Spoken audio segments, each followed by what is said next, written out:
Hello everyone, this is the part 2 of the uncertainty lecture, and then we are going to solve some questions related to your exams and how they ask you those. So in the first question, this question they've asked you to find calculate the diameter d, and the equation is given, right? Now if you look at the whole thing, first you should always check whether the values they are given, the mean values, must have the same or consistent units.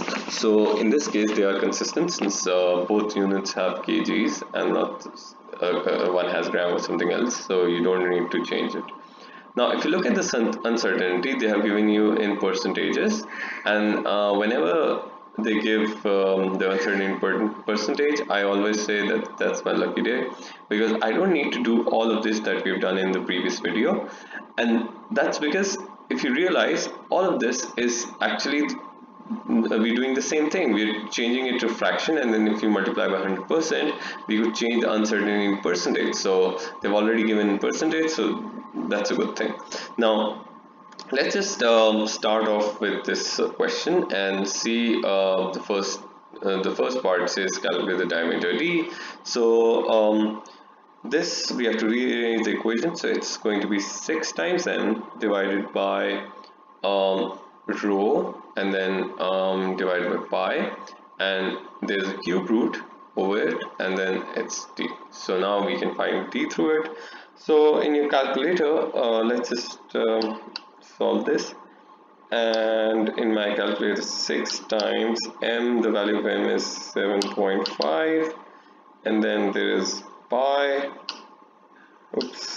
this pi, and then it's multiplied by the density, which is 8100, and if we are to change it, so it's going to be the diameter that I'm getting is 0.120977. Alright, that's a lot, right? And obviously it's going to be in meters because of the fact that the value here was in meters. Now what you need to understand is that here they have given you this and this value in two significant figures, so you can write this value as either 0.12, it's going to be the correct value, or one more than that, one more than the minimum significant figure, that's 3SF, so you could also write it as 1.121. So either way it's fine, it's up to you, but I'd prefer writing it to the same significant figure. Okay, now if you move to the next part, and it says that use your answer in 1 to determine the value of d with its absolute uncertainty. So basically they want us to find the absolute uncertainty, right? Now to an appropriate significant figures. Now this question already requires us to do this. Now let's see how we can manage this. Now see that the value d is given by a cube root, and that's over 6m upon rho pi, right? And then we can just start solving it. So you must understand that basically here we can change this into fractional uncertainty, and to do that we can just divide by 100. So it's going to be, if you divide 5 by 100, just change it to fraction, so it's going to be 0.05, and then here we have to divide by 4 by 100, so it's going to be 0.04. okay, so that's the fractional uncertainty. Now if you make the same thing that we did in the earlier video, so to find the delta d that we required, we have to have the value of d, and then here we have to find delta m, and then we have to have the value of m, that's the fractional part of it, plus we have to find the delta rho over rho. But in this case you see there's a cube root, so cube root is just 1 upon 3, so I'm going to multiply both the values with 1 upon 3 because there is a power of 1 upon 3 on each of these. Now since there are other values which are constants, like they're just numerical values, so we just ignore that, and then we move on. Now you see this value that they've already given you here, this value, it's already converted in fractions. We just need to plug in these values, right? So now the whole thing will change like this. So delta d upon d is 1 upon 3, and the fractional uncertainty of m was actually 0.04. So I have to do nothing. That's why I was saying it's actually my lucky day.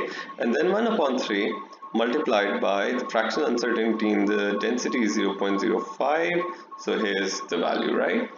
And then of course the value of d that we found out earlier was 0.12. So let's just find delta d here, and if we do that, let me just turn off the sound of my calculator. It's annoying. Alright, now see, it doesn't go away. Anyway, so now what we gotta do is so 1 by 3. Okay, so 1 by 3 times 0.04, and then we have to add with 1 by 3 times 0.05, and then it comes out to be 0.03 being multiplied by 0.12. So when we do that, it equals 0.12. Okay, so we get 0.0036 is the answer. Okay, now that's the uncertainty. Now we know that basically the uncertainty has to be in one SF, so we can write it as 0.004. Okay, but the problem here is that my value, right, the value I took for D was 1 to 1, right? And if I take that value, okay, so if I write 0.12, so it's not consistent with the decimal places here, so it won't be the right answer. So if I take this value instead, okay, so let me, either I can write it like, if I write it like this, it's going to be correct now because we have 3 decimal places here, 3 decimal places, now it's consistent. Or what I can do is I can just use here I can just use 1 to 1. Okay, I can just use 1 to 1 here. Let me change the color, the same color. Okay, 1 to 1. And then if I calculate like this, so it's 0.03 times 0.121, and the answer is going to be not much of a difference. It's going to be 0.00363. Now I can write 1 to 1 and 0.04, and that is the correct answer, and I'm going to score 3 by 3 here.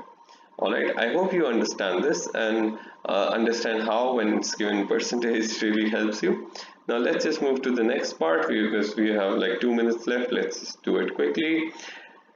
Now in this question, again, if I were you, I would always check the units first. So we have grams here, millimeters, grams, millimeters, millimeters. And in my question, they require me to find in kg and meters. So, oops, so I have to change this. Now, now what you can do is you can change all of this right now. And when you do that, this is going to be 9.6. It's going to be 9.6 into 10 raised to power minus 3 because I have to divide it by 1000. This is going to be 2.00 times 10 raised to power minus 3.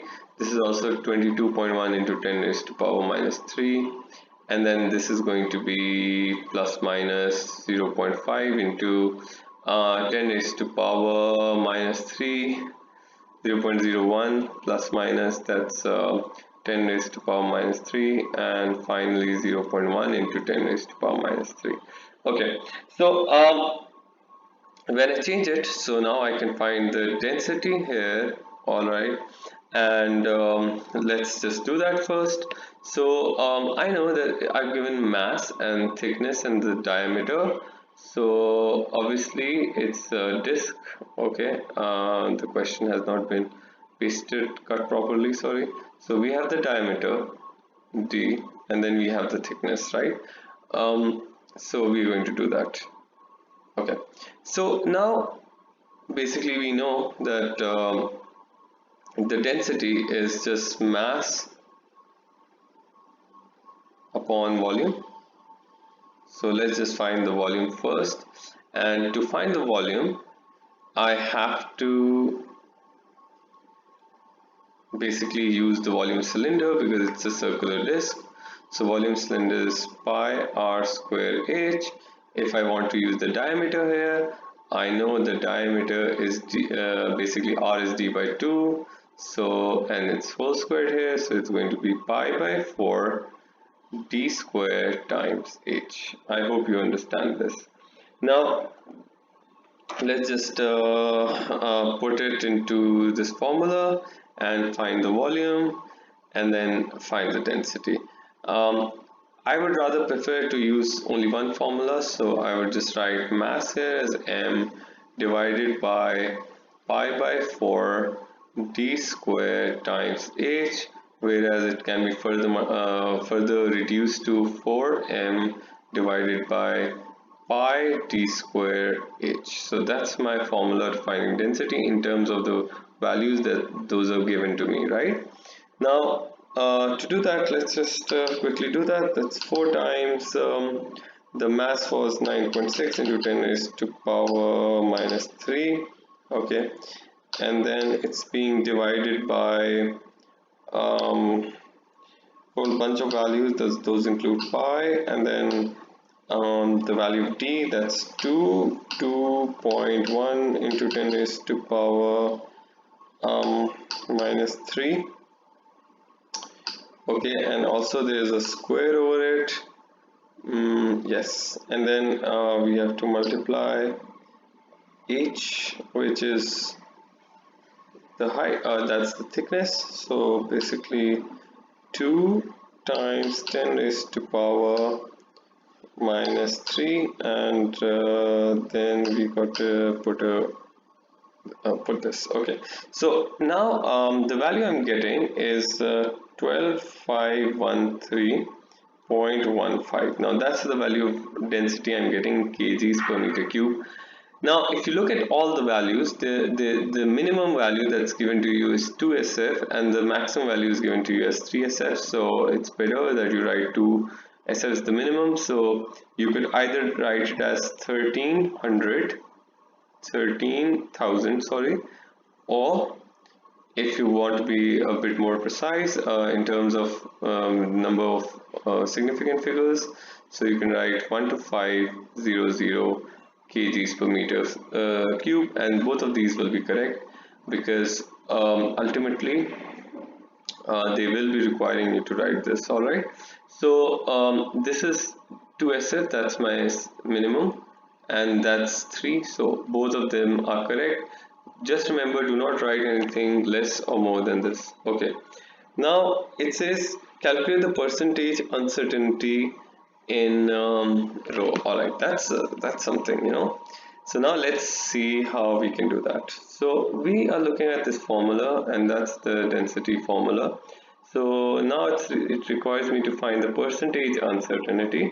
So I'm going to write the uncertainty divided by the actual value is equal to the uncertainty in m divided by m